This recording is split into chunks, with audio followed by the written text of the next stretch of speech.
नमस्कार। आज हम साईं बाबा से जुड़ी एक बड़ी दिलचस्प कहानी पर गहराई से नजर डालने वाले हैं। जी, हमारे पास जो बातें हैं वो एक माँ की बेबसी और फिर बाबा के हस्तक्षेप की कहानी कहते हैं। हाँ, और हमारा मकसद है कि इस पूरे वृतांत का जो सार है उसको समझें। बिल्कुल। तो चलिए शुरू करते हैं। हाँ। कहानी है शिरडी गांव की। वहाँ गंगाबाई नाम की एक गरीब महिला थी। अपने बेटे के साथ रहती थी। जी, और बेटा मतलब बहुत बीमार था, गंभीर रूप से। और शायद इलाज के लिए पैसे भी नहीं थे उनके पास। हाँ बिल्कुल, पैसे नहीं थे तो वो एकदम हताश हो चुकी थी। समझ सकती हूँ। तो इसी हताशा में वो साईं बाबा के पास पहुंची, रोते हुए। अच्छा। और कहने लगी, बाबा मेरा बेटा, वो आप ही मेरी आखिरी उम्मीद है। मतलब आवाज में वो पूरी तरह से टूटने का दर्द था। और यहीं पर देखें बाबा का जो जवाब था वो बहुत ध्यान देने लायक है। क्या कहा उन्होंने? उन्होंने बड़े शांत स्वर में बिना किसी घबराहट के कहा, डरो मत माँ, तेरा बेटा कल सूरज उगने से पहले ठीक हो जाएगा। सूरज उगने से पहले? ये तो बहुत विशिष्ट बात कह दी। हाँ, ये सिर्फ दिलासा नहीं था, इसमें एक समय सीमा थी, सूरज उगने से पहले, और एक तरह का मतलब चमत्कारी आश्वासन। इस तरह की भविष्यवाणी तो कह सकते हैं विश्वास की परीक्षा को और बढ़ा देती है। हाँ ये बात तो है।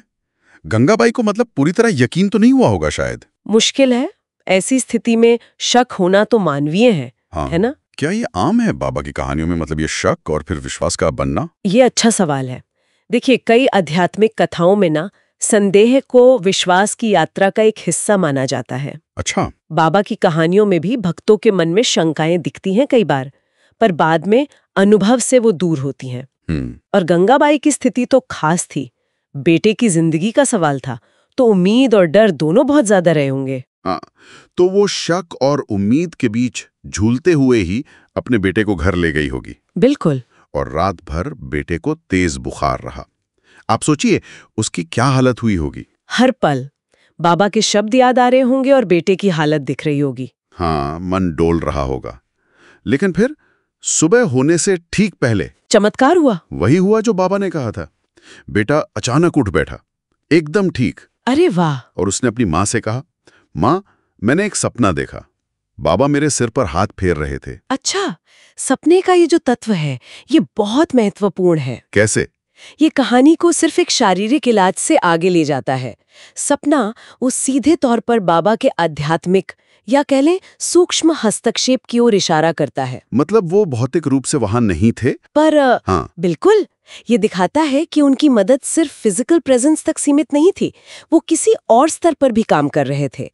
ये घटना को ना तर्क की दुनिया से निकालकर आस्था के क्षेत्र में ले जाती है। और गंगाबाई, वो तो बस दौड़कर मंदिर गई होगी। स्वाभाविक है, खुशी और शायद अविश्वास भी हो थोड़ा कि ये सच में हो गया। हाँ, और जाकर बाबा के चरणों में गिर पड़ी, पूरी तरह समर्पित। और यहीं पर बाबा ने वो संदेश दिया जो इस कहानी का कह सकते हैं दिल है। क्या था वो संदेश?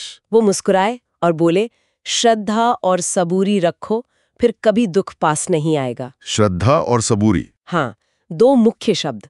श्रद्धा मतलब अटूट गहरा विश्वास, और सबूरी यानी धैर्य धीरज। तो इलाज के चमत्कार से ज्यादा जोर इन दो गुणों पर दिया उन्होंने। बिल्कुल, बाबा का फोकस इसी पर था। तो गंगाबाई का जो पूरा अनुभव था, उसकी निराशा, फिर बाबा का आश्वासन, उसका वो शक, रात भर का इंतजार और फिर बेटे का ठीक होना, ये सब मिलकर एक तरह से श्रद्धा और सबूरी का पाठ पढ़ा गया। सही कहा।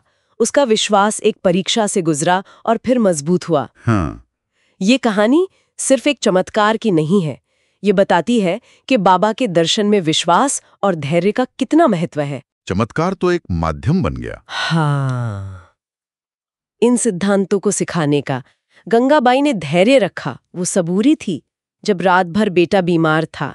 और उसका विश्वास, श्रद्धा, वो फलीभूत हुआ।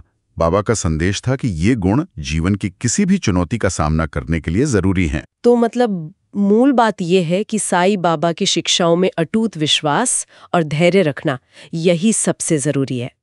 गंगाबाई की कहानी यही दिखाती है। हाँ। चमत्कार तो शायद उस विश्वास का नतीजा है या पुष्टि है, पर असल साधना श्रद्धा और सबूरी की ही है। बिल्कुल सही। पर यहाँ एक विचार करने वाला प्रश्न उठता है। क्या? देखिए, ये कहानी एक चमत्कारी समाधान दिखाती है ना? जो विश्वास को तुरंत मजबूत कर देता है। हाँ। लेकिन श्रद्धा और सबूरी पर जो इतना जोर है, वो उन अनगिनत स्थितियों के बारे में क्या कहता है जिनका समाधान इतनी आसानी से या मतलब चमत्कारिक रूप से नहीं होता? जहां मुश्किलें बनी रहती हैं लंबे समय तक। हाँ, जहां दुख या परेशानी जल्दी खत्म नहीं होती जी। तो उस दर्शन के अनुसार ऐसी लगातार चुनौतियों के बीच भी वो अटूट विश्वास और धैर्य कैसे बनाए रखा जाए? ये तो वाकई एक गहरा सवाल है। हाँ, इस पर सोचने की जरूरत। अगर आप भी साईं बाबा पर विश्वास रखते हैं और रोजाना उनकी ऐसी चमत्कारी कहानियां सुनना चाहते हैं तो अभी हमारे चैनल को सब्सक्राइब करें और बेल आइकन दबाएं। आपका एक क्लिक साईं बाबा का नाम दुनिया तक पहुंचाने में मदद करेगा। ओम साईं राम लिखकर कमेंट करें अगर आप सच्चे भक्त हैं।